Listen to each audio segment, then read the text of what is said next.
And where else could we put the most famous incident on our list? As not only did it cripple such a well-loved company, but also inadvertently destroyed a successive console too.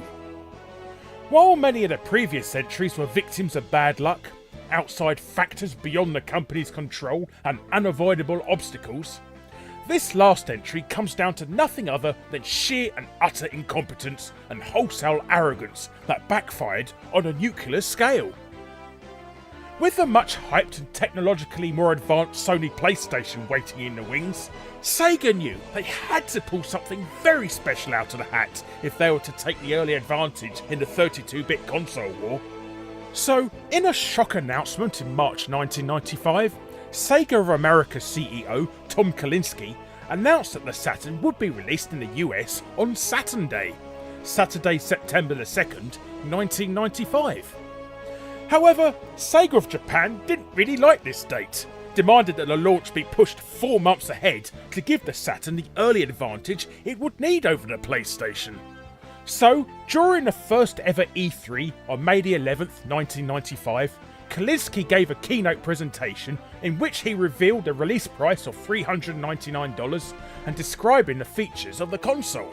Kalinske also revealed that, due to high consumer demand, Sega had already shipped 30,000 Saturns to Toys R Us, Babbage's, Electronics Boutique and Software etc. for immediate release. This announcement, however, completely backfired, upsetting retailers who were not informed of the surprise release but were also excluded from the initial allocation of stock. This included major chains such as Best Buy, Walmart and KB Toys, who responded by dumping Sega altogether from their lineup. And if that wasn't bad enough, Sony subsequently unveiled their retail price for the PlayStation. Sony Computer Entertainment America president Steve Race took to the stage, simply said $299 and then walked away to rapturous applause. The Saturn's release in Europe, where Sega led the market thanks to the huge success the Master System and the Mega Drive had before it, also came early and before the previously announced North American date too. It would arrive in stores on July the 8th, 1995 at a price of £399. This also totally backfired.